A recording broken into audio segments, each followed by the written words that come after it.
It's like I'm imagining you on the operating table. It's not, because it's true. Well, listener, that's It was meant to be a post-anaesthetic experience, yeah. Oh, right, But well, it's certainly brought that out in me. It's one of me. It's a transformation of genders then, just improvisation. of course, Of course, you know. Yeah. With you. yeah. Everything is going through the same process. Take yourself further.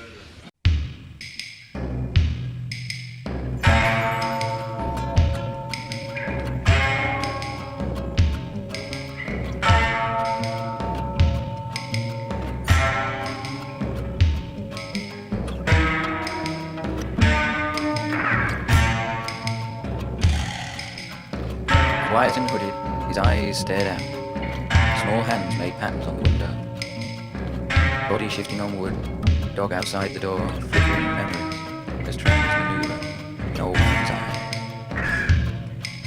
Forever part of the sleeping world, waiting for him to come. Lost dreams of childhood forgotten like hope. These lives are stones, made for cemeteries. This time, the victim is desired like misery.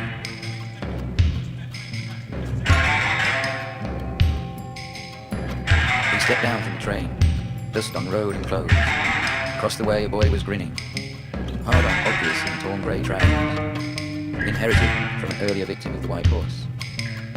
Filing past the flowers and signs, full of dream, the light of night filtering where roof tiles slipped into that darkness.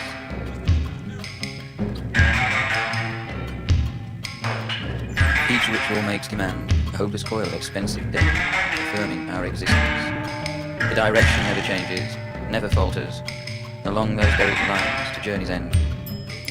Small hands smear juice on flesh, squeezing tight, crinkling the skin against worn eye. There is no need of light.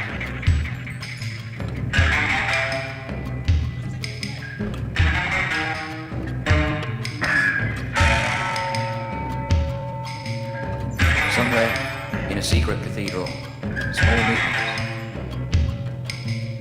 The whole area covered in sheets of snow, pitted by us. He had no expectations. There was no reason. Reading short as a text on the wall. Whenever the dog moved, the night trembled. Shimmering like water moved by the forest. Marks of cold spray and dust as the future fades by choice. Our appetite for miracles is not enough. Here, only animals remain, immaculate, seduced by pain. Edging fear into spectres of welcome. Floor stained with patience, the moment of least action. He moved like a rat in rubble, towards sheets of snow. Awake and empty, like an old house. The place where all dreams meet. He was grinning before he jumped.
Last night, the boy came.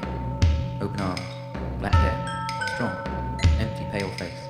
A volunteer, unsure of why he came, seduced by pain. Faded painting, waiting for release. He blinked, looked up at the ceiling, let out a tiny gasp. Brain.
This is the place where all roads meet. The place where all is secret. The place where time stands still in the comfort of night. And love becomes will in the presence of light.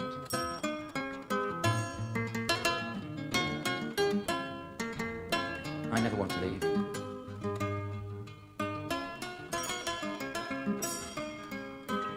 I never want to leave.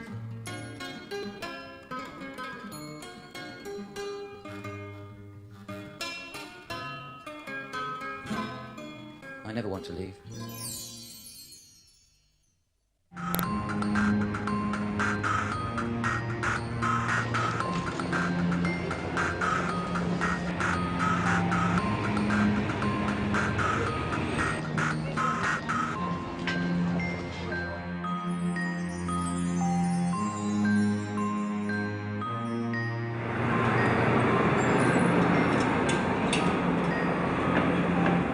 That picture up there is the last photograph Jay ever took on the day she died. And then we stayed awake all night, and it got to about 6 in the morning. We went and got breakfast at the local diner. And she said, remember how we used to go and get breakfast at the diner when we were first together, all those years ago? And we went, yeah. She said, it's just like that. And then we came back and made love. And then she said, I'm just going off to the bathroom, and I'll come back, we'll go to sleep. And we dozed off and woke up. And the minute we woke up, we knew something was really wrong. Instantly. Felt sick. Oh, God, what's happened? Then we got out of bed and walked through, and she'd collapsed in the bathroom. And we tried to give her CPR, but she just died in my arms. Breathed her last breath into my mouth. She gone just within about 2 minutes. Very strange.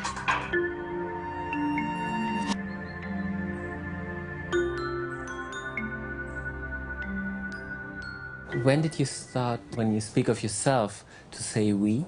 Well, when Lady J dropped her body 2 years ago, we'd already started training ourselves to say we, because we considered ourselves to be two halves of one being, which we call the Pandragine. Yeah, this is something you did already in the 60s, right? This deconditioning of yourself. Correct.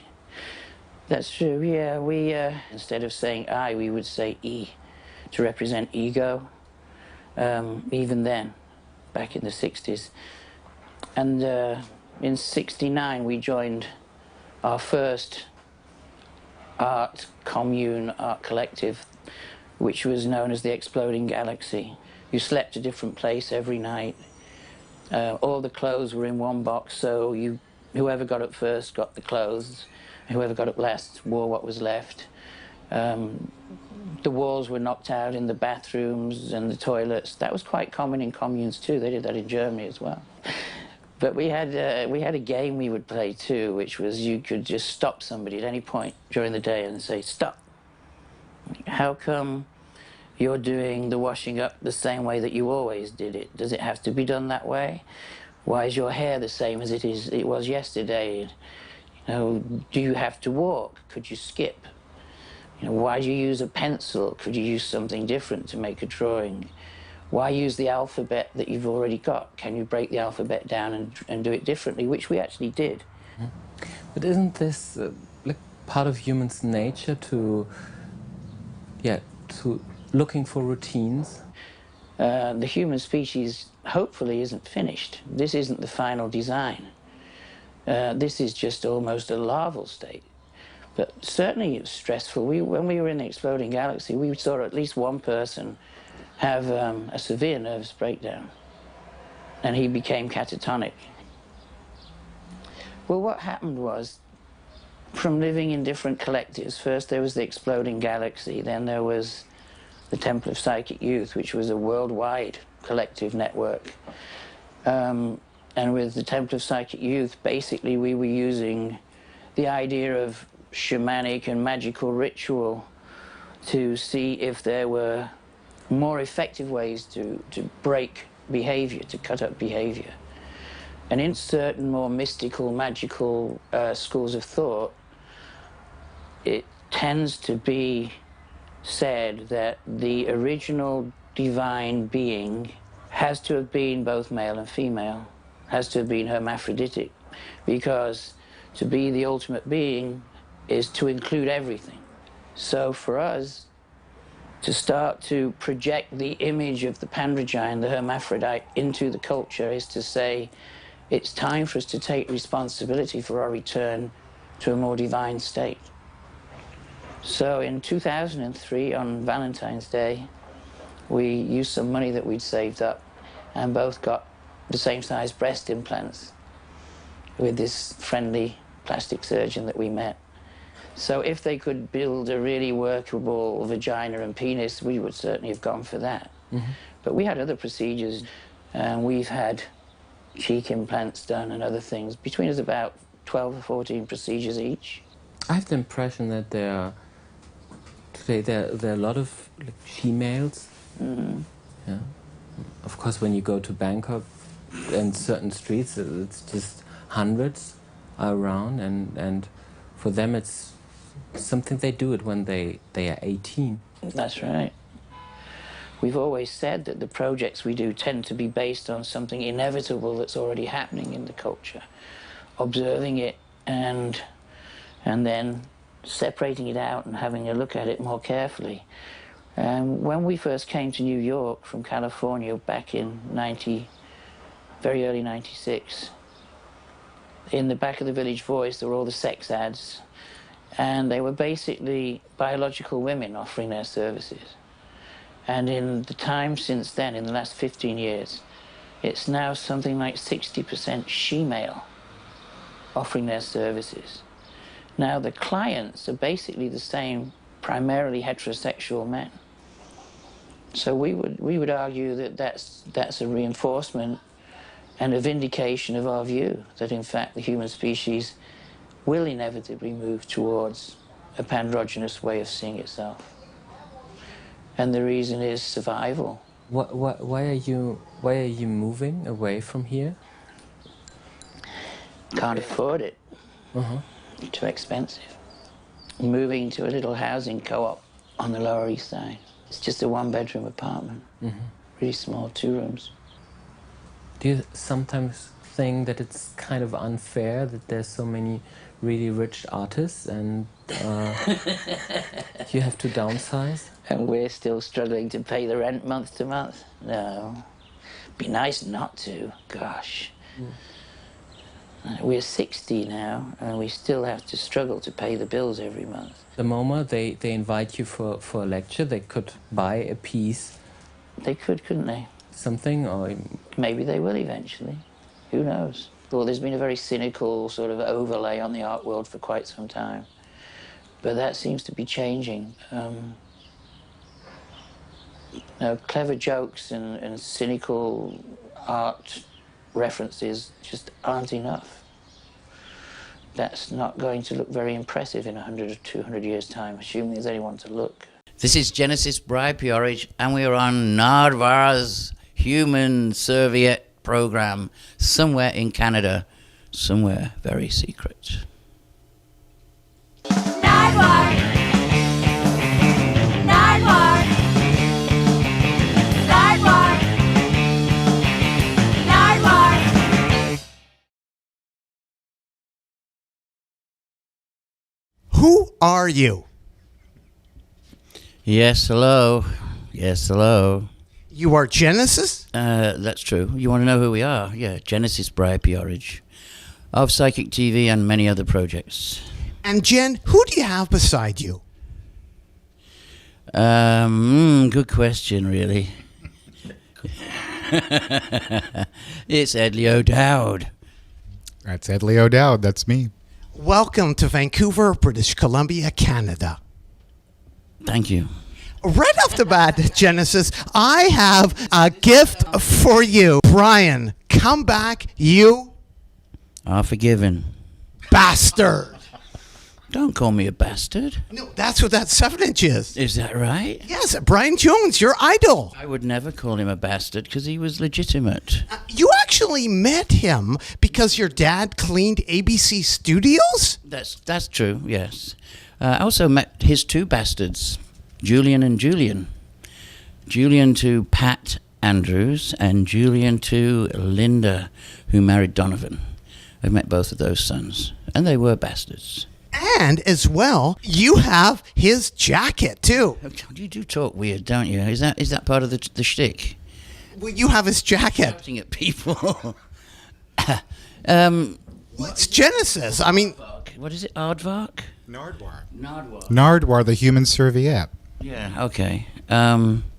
Actually, we were just reading something today online about Brian Jones. There's a new book just come out, and we've had this theory for a while. You're aware that Brian Jones, John Lennon, and Jimi Hendrix were about to form a group together, and they made several demo tapes at Olympic Studios, of which we have some copies. And we always knew that Brian Jones was murdered. We figured that out a long, long time ago, and it was too suspicious. He was found in the pool, supposedly drowned through using drugs and having an asthma attack, but that's just not the case. We met the people who did the autopsy, and they said there wasn't water in his lungs, so he didn't drown. Why did the people at the house phone the Rolling Stones publicist before they called an ambulance or the police, and waited for him to drive from London to this village and go through the house? And what did he do when he went through the house? He got every single tape recording he could find and all the stage costumes and burned them in a bonfire. Then they called the police. and then you got your recordings? How did you get the Brian Jones recordings? The same way we got the jacket and several other things. People would come to concerts when we did the song Godstar back in '85, and they would say, for example, the person with the jacket said, I used to be a roadie for the Rolling Stones, and in the 60s, and when they moved into just wearing casual clothing and not trying to be like the Beatles, because at the beginning Andrew Oldham had them wearing grey herringbone jackets, he gave his jacket to this roadie who gave it to me 30 years later or something like that. And we have a gift here for Edley, a Kenneth Anger LP. Oh, thank you very much. What can you say about Kenneth Anger and your association with him? You love his movies. Yes, one of the great filmmakers of the 20th century. Derek Jarman, Kenneth Anger, those are the two really important ones. And Fellini. So that is for you, Edley. Thank you very much. Before it happens. This is time travel. You're aware of that? I am indeed, Genesis, and I was really confused by this. What is going on here exactly? Force it, UFO. Well, that's the name of a sort of early heavy metal type band, UFO, and the picture is myself and Cozy Fanny Tutti. And as it's called Force It, which in United Statesian language means bathroom, not a toilet, a bathroom, hence the set. They thought it would be funny if we were forcing it in some kind of sexual innuendo. And they wanted ambiguous people. They wanted it to look like it could be two women, it could be whatever. Ambiguous gender. Even then, way back, 76.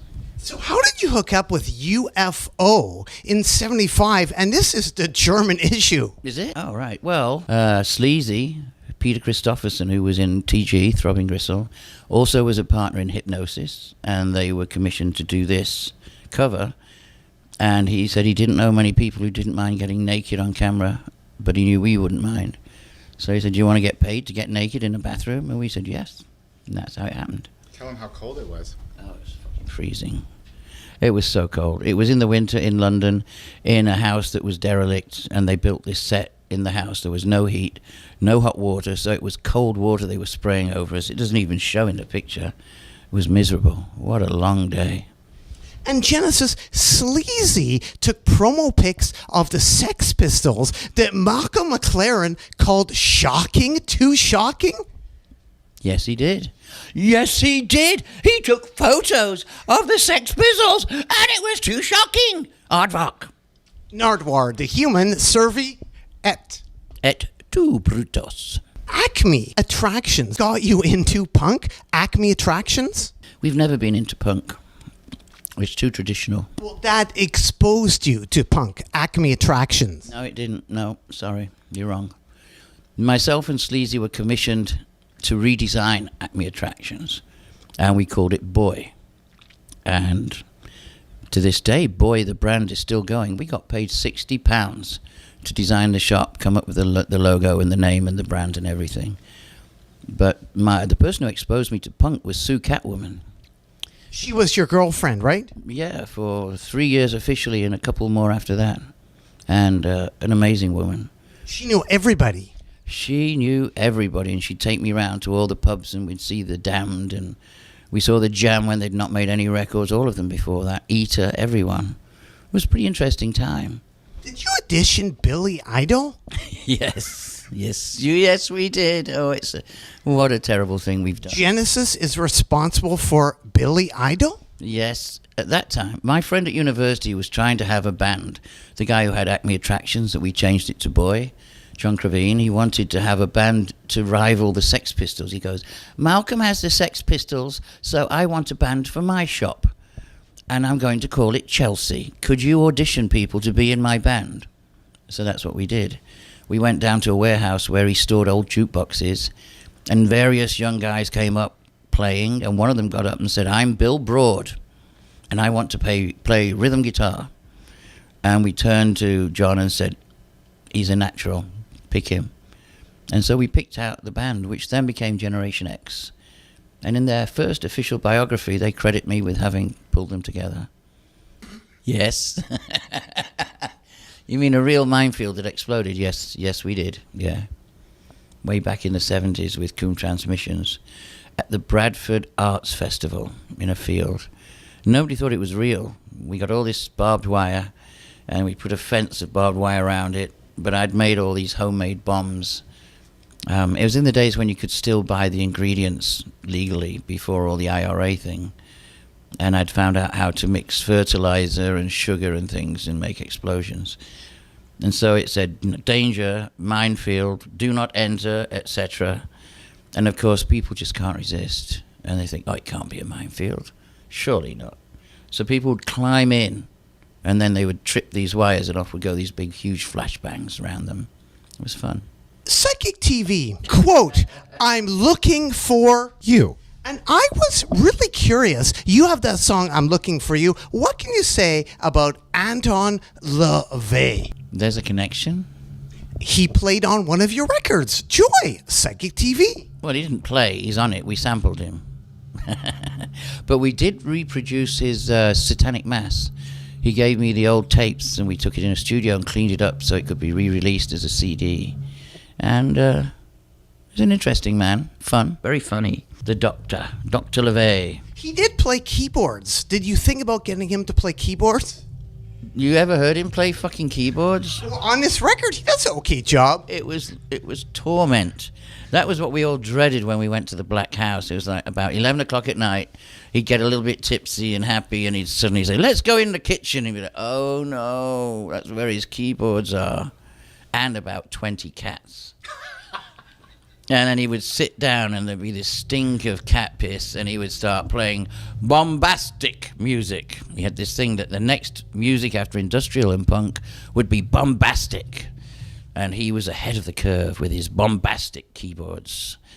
I mean, it was sweet for about a half hour, but after 4 hours, it started to get really difficult to put up with it. So anyway, we got this magazine File, and in it was something called the Image Bank Request List, which was based in Vancouver. How about that?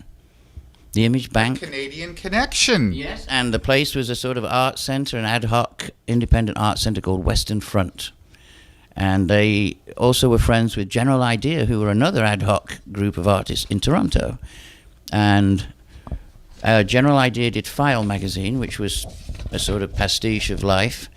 And then the Western Front did the Image Bank Request List, where you wrote your name, your address, and anything you wanted people to send you that you needed for projects. And so, for example, Anna Banana, who is Canadian, wanted anything to do with bananas. What a surprise. And William Burroughs put Camouflage for 1984. And we thought, hey, that's a really smart thing to put, because it was in 72 or something. Seemed a long way off then, 84. But also, we thought, surely he hasn't put his real address.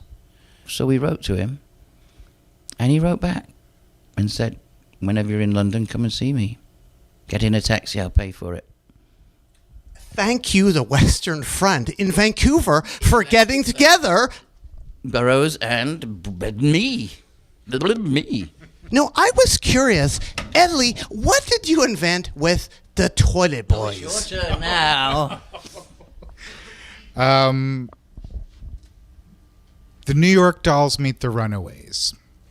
I was fascinated by the Toilet Boys. Miss Guy, did he date Tracy Lords?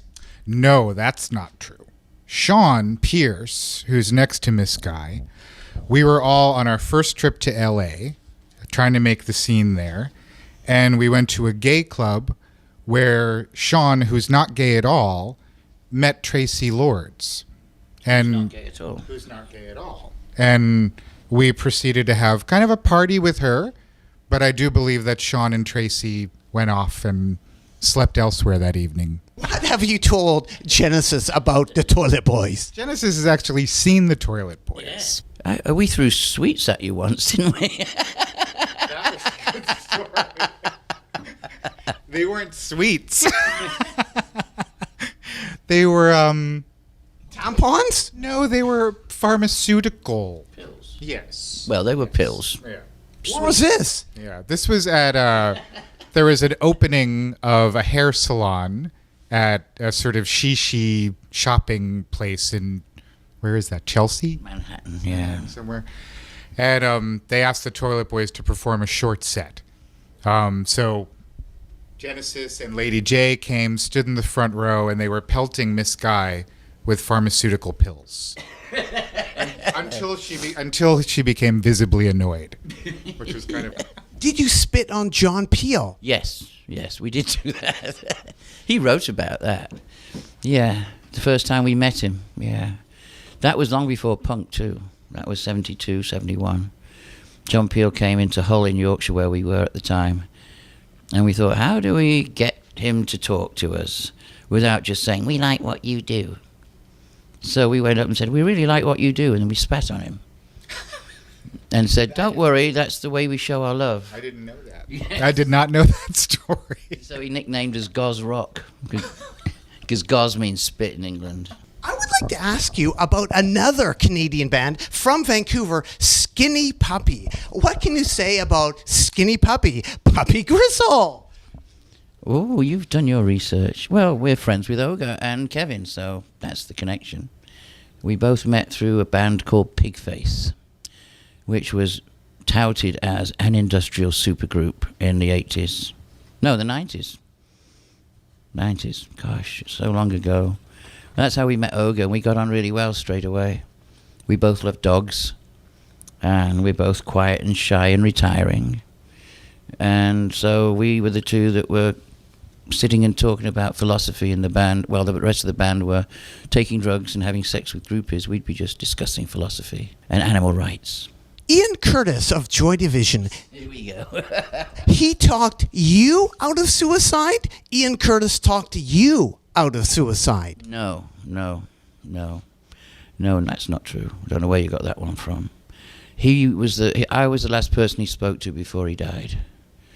But he did have my song about trying to commit suicide memorized. And in that last phone call, he sang it to me word perfect. And we thought, he's going to try and kill himself. And so this is the day before cell phones, before most people even had answer machines in Britain. So we started ringing anyone we could think of in Manchester saying, you've got to get round to Ian's house. He's going to try and kill himself. And the ones we got through to went, yeah, he's just being dramatic. We went, no, we think he's really going to try and do it. And no one would go and check, and that's why we're still angry at certain people. Did Sleazy's parents really know the Queen? Yes, they were good friends. Lord and Lady Dermond Christopherson were such good friends of the Queen that they would go there for tea and dinner and hang out and chat over dinner, and just like any other couple with friends. That always made me a little worried, a bit concerned. But it did confirm that she knew who we were and she did not like me. So you actually came up. Oh, yeah. Yeah, we did. They were sitting there, and the Queen turned to Sleazy's mother and said, "So, what's Peter doing these days?" And she said, "Oh, he's working with this artist called Genesis Peorage." And the Queen apparently sort of went backwards slightly and went, "Oh. Oh, dear, oh." And then she turned to the head of MI5 and said, "We know all about this person, don't we?"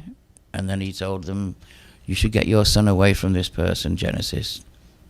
He's a very bad influence. He's trouble. Get him away." But it just made Sleazy want to be near her. Were your kids mad, Genesis, that you got breasts instead of a car? Where does he get this stuff? That's not even like ever been in an interview. It might have. That was my younger daughter, Janess. She's 31. And we thought we should ring them up and say, Papa's got breasts, because someone would be bound to tell them. And all she said was, "Are you serious?" And we thought, oh, she doesn't like this.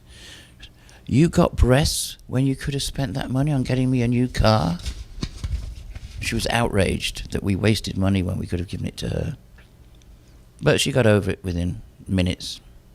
But otherwise, they weren't bothered at all. Didn't care.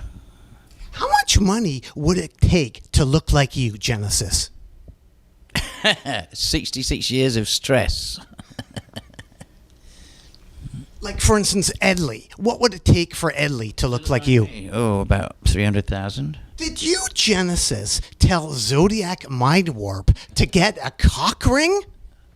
Yes. I told a lot of people to do that.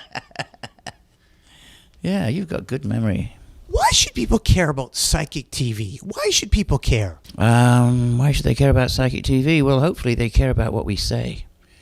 And that's more important, always. And what we stand for, what we represent. And that's what's been happening. We're selling out nearly everywhere we play now. And that's all over the world. I mean, to think that there are enough people in every country we get invited to fill venues. People who come and they know about us, and they've read the Psychic Bible, and they've read things that we've said, and they've even probably watched your strange thing, because we don't know what to call it. They believe that we're one of the few lots of people who are telling them an authentic truth. Pit Viper. Oh, is this what happens at the end?